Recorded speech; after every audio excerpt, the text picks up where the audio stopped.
निशोक है निर्मोह है, तुझ में नहीं है भय कहीं। राग आदि मन के दोष है, तू मन कभी भी है नहीं। ये काम क्रोध लोभ इत्यादि ये मन में है महाराज, और तुम कभी मन हो ही नहीं। आप इसको समझ लेना ठीक से। मन यह ज्ञान स्वरूप है, और चैतन्य भी ज्ञान स्वरूप है। और दोनों में क्या फर्क है? जिस ज्ञान में काम क्रोध लोभ मोह इत्यादि का प्राधान्य है, उस ज्ञान को मन कहते हैं। और जिस ज्ञान में इनका अभाव है, उसको चैतन्य कहते हैं। इसीलिए रागादि मन के दोष है, तो अपने मन को ज्यादा लाड़ प्यार मत करना। देखो, मन को नियंत्रण करना माने तीन चीजों से बचना। एक तो आलस्य, दूसरा निद्रा, तीसरा प्रमाद। ये तीनों का स्थान मन में है। आलस आ गया, अब जल्दी उठ के क्या करेंगे, आज तक तो कभी उठे नहीं, और सो गए। देखो, प्रमाद, वही की वही गलती हजार बार दोहराना, ये सब मन का खेल है। इसीलिए रागादि मन के दोष है। फिर तू मन कभी भी है नहीं। जब मन पूर्ण तरह से शांत हो जाता है, अब यहां दूसरी बात समझने की है, बहुत सूक्ष्म विचार है, ध्यान से सुनना। आकाश सबके लिए एक है, फिर वायु सबके लिए एक है, अग्नि तत्व सबके लिए एक है, जल तत्व सबके लिए एक है, और पृथ्वी तत्व सबके लिए एक है। ये बात तो समझ में आ जाती है। अब आगे चलो, मन सबके लिए एक है, ये बात समझ में नहीं आती। कारण क्या है? कारण ये है, मन के दो पहलू है।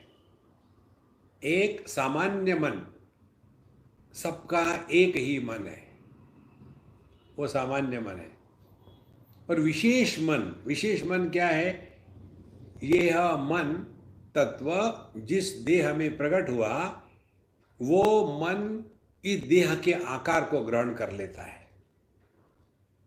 देखो, जहां आकार विशेष निर्माण हो गया, वहां अन्य की प्रतीति होने लगी। और जिस अन्य के प्रतीति को सत्य मान करके हमने अपने आप को इस आकार में बांध के रखा है। देखो, तो जब तक कि हमने इस आकार युक्त मन को मैं मान के रखा है, तभी तक संसार है। और ये कैसे है? यदि आप अपने हाथ से कोई भी वस्तु लंबे समय तक पकड़ो, कितनी भी साधारण एक पापड़ क्यों ना हो, उसको ऊपर उठा करके पकड़ के रखो, पापड़ कब तक? कुछ समय के बाद अपने हाथ खाली आ जाता है। क्या भारी हो गया पापड़? नहीं। उसी प्रकार से मन देह के आकार को धारण करके बैठा है, थक जाता है वो, फिर ये देह के आकार को त्याग दिया, उसी को कहते हैं निद्रा। वहां भी मन होता है। यदि मन नहीं होता तो शरीर डिसइंटीग्रेट हो जाता, वही मृत्यु हो जाती है, लेकिन नहीं होता। सब चल रहा है, खून दौड़ रहा है शरीर में, और डाइजेशन चल रहा है, सब कुछ नॉर्मल चल रहा है। कारण क्या? वहां मन है। कितनी महत्व की बात है। तो मन के दो बात हो गए। एक मन का वो भाग जिसमें मैं निर्माण होता, दूसरा मन का वो भाग जिसमें मैं निर्माण नहीं होता। आकार युक्त मैं को जीव कहते हैं, और निराकार मन को जीव न कहते हैं। आकार युक्त मन यह व्यक्ति का निर्माण करता है, और निराकार मन यह परमात्मा की देह में अभिव्यक्ति है। कितनी सरल बात है। और ये बात हम रोज करते हैं। सोते हैं माने क्या? केवल अपने मन के आकार का त्याग कर दिया। देखो, शरीर नहीं थकता, मन थकता है। तो फिर मन एकदम शरीर को त्याग दे रहा है, यार आपने बहुत उठाया, घंटे भर से उठा रहा हूं, आप नहीं उठाऊंगा। ये सूक्ष्म बात जब हृदय में उतर जाती है ना, तब हमको एक दिन समझ में आएगा ये जितनी हमारी आध्यात्मिक साधना है वो केवल अपने मन की तरफ ध्यान देना है। Mind your mind. तब ये बातें समझ में आती है। रागादि मन के दोष है, तू मन कभी भी है नहीं। तो कौन सा मन तू नहीं है?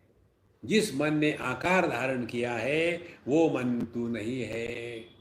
देखो, सुवर्ण अपने आप में निराकार है, आभूषणों के आकार को धारण कर लेता है, उसमें व्यक्तित्व प्रकट हो गया। और फिर व्यक्तित्व होने से एक दूसरे से अलग हो गए।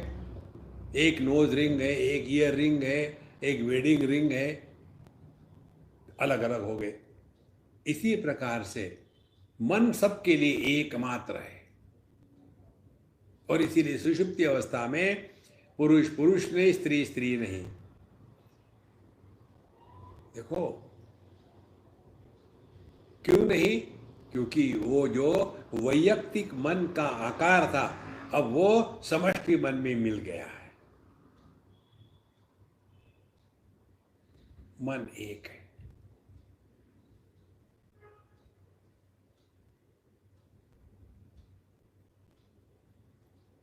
तो इस एक मन का अनुभव करना माने जगत में रहते समय आकार युक्त मन से व्यवहार करते समय किसी भी आकार के कारण जो अनेकता और अन्यता निर्माण होती है उसको सत्य के रूप में स्वीकार नहीं करना।